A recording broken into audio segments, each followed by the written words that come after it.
and welcome to this edition of OU Nightly. I'm Tevis, Hillis, coming to you from my hometown of Lawton, Oklahoma. Now, as many of you already know, we're unable to go into our newsroom or studios due to COVID-19, but we're still dedicated to you all, to giving you the most important information during these crazy times. Now we begin tonight with Governor Schmidt extended the safer at home order to continue until May 6th in hopes of Oklahoma's confirmed COVID-19 cases staying lower than the predicted curve. In new predicted numbers, Oklahoma has shown to be prepared for the worst, but has yet to top any major numbers since March. Governor Schmidt has also activated the Oklahoma National Guard to help prepare the state for the peak, which is now expected to happen April 30th. 175 soldiers and airmen will perform tasks like restocking personal protective equipment and COVID-19 test kits. They will also help make sure these supplies are shipped out to the parts of the state that need them. The group is activated for the next month at least. The Oklahoma State Department of Health has confirmed 2,357 cases of COVID-19 in the state in the last 24 hours. Oklahoma has also confirmed 131 deaths, with 3 new ones in the last 24 hours. Several nursing homes in the state have confirmed cases now, with Grace Living Center in Norman reporting 10 confirmed deaths from COVID-19. Other cities are reporting they have cases within their senior living centers. These cities include Magnum and Broken Arrow. These cases include residents and patients. As the total cases rise, we will let you know who is affected. According to the Texas Department of Health Services, the deaths related to COVID-19 are just at the 400 mark. Cases total now are over 16,000 as of noon today. The U.S. Department of Labor registered another 5.2 million unemployment claims last week, bringing the total filings to 22 million since social distancing measures took effect in March. These numbers are so high that only the Great Depression compares. Since so many are unemployed, there's a rapidly growing need for food security assistance. Cars lined up for miles for the North Texas Food Bank mobile giveaway today. They're giving away boxes of produce, canned goods, and other items to the 3,000 people at Dallas Fair Park. The food bank says families have a great need for emergency food as the coronavirus crisis has led many to be laid off or furloughed. Those who have lost their jobs are struggling with how to pay their bills, rent just being one of those. It's not only putting pressure on renters, but also the housing developers who make it possible to rent in the first place. OU Nightly's Chloe Sparks has more from her hometown of Houston. One essential housing business in Houston is Long Lake and Woodmere Development Company. It's used to closing around 1,200 housing contracts per year, 30% of those being speculative homes. This means they build and design the house with no particular buyer in mind.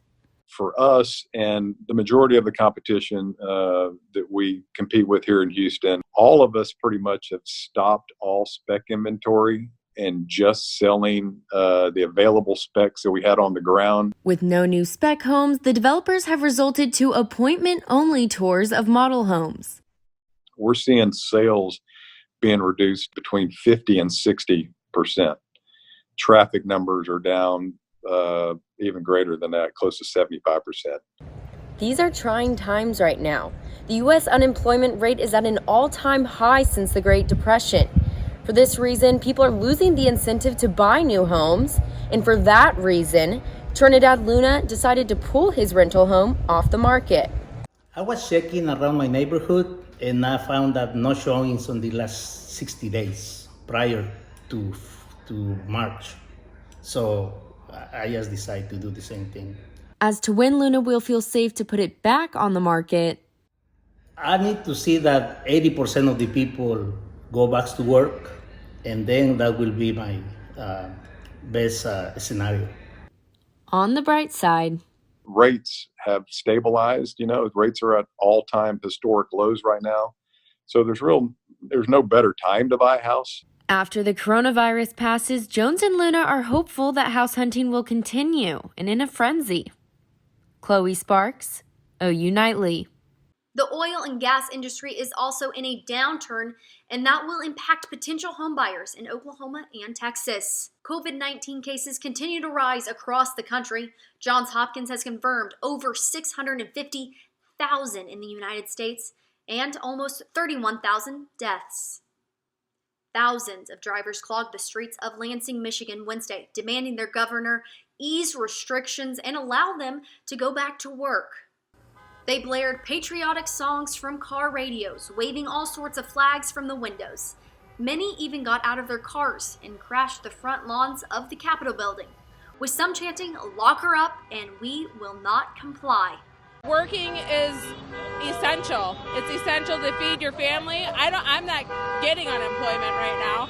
I'm a server at a brewery, and I had to go get a job at Meijer, and it's about a third of what I make normally. Confirmed international COVID-19 cases have now topped 2 million at 2,113,226. The confirmed deaths from COVID-19 are topping over 140,000. I'm Thomas Schmidt, bringing you your weather from Edmond, Oklahoma, as OU Nightly continues their online newscasts. Well, it was much warmer today, and with those higher temperatures, we are seeing stronger winds from the south. Let's take a look at our maximum wind gusts for today. So 15 to 20 mile per hour wind gusts in the central part of the state. Take a look at western Oklahoma, much higher winds from 25 to 30 to maybe even 35 mile per hour wind gusts out there for those folks. So now looking forward for tonight, we are looking at some potential strong to severe storms that could develop in northwestern Oklahoma this evening into tonight. Again, the main threat associated with those storms is going to be maybe some quarter-sized hail or a wind gust of 60 miles per hour or so. So do be on the lookout for that. And those storms are going to be riding a cold front that's coming through. Now, it shouldn't get to Norman until mid-morning tomorrow, so our low tonight's only going to be in the lower 40s, but take a look at folks in the northwest part of the state there. 35 in Woodward and 25 in Guyman. I don't expect those temperatures to ever be that low here in the central part, but just know that colder air is on the way. Take a look at our highs tomorrow. You can see this. Mid-50s, 55 degrees in Norman for your daytime high tomorrow, when we're normally in the lower 70s this time of year. So there's that cold front. We could see some spotty showers here tonight in central Oklahoma. Just some rain showers or some light drizzle. Nothing too crazy to worry about. Saturday, Sunday, warm back up to the 60s, reaching 70 again by Monday. And we are tracking some strong, if not severe, storms for Tuesday of next week. Hi everyone, I'm Madisyn Daddario here with your Thursday sports. If you were tuned into our newscast yesterday, you heard that the PGA could be giving us a glimmer of hope. Well, this morning that hope turned into a reality as the PGA Tour return dates were announced.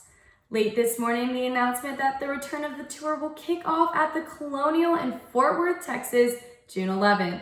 The announcement exciting fans everywhere as there has been a clear desire for the sports world to resume, does come with some unfortunate news as fans will not be able to attend the event. And with the hopeful return of the NFL in the fall, Caesars Palace in Las Vegas released the Super Bowl odds and over-unders for the 2020 season. With Tom Brady recently announcing that he will be going to the Tampa Bay Buccaneers, they actually have people giving the Buccaneers a 17-1 chance of going to the Super Bowl over the New England Patriots, who are given a 20-1 odd of making it to America's biggest sporting event of the year. And speaking of the man himself, this day in sports history 20 years ago, Tom Brady was selected as the 199th overall pick in the NFL draft.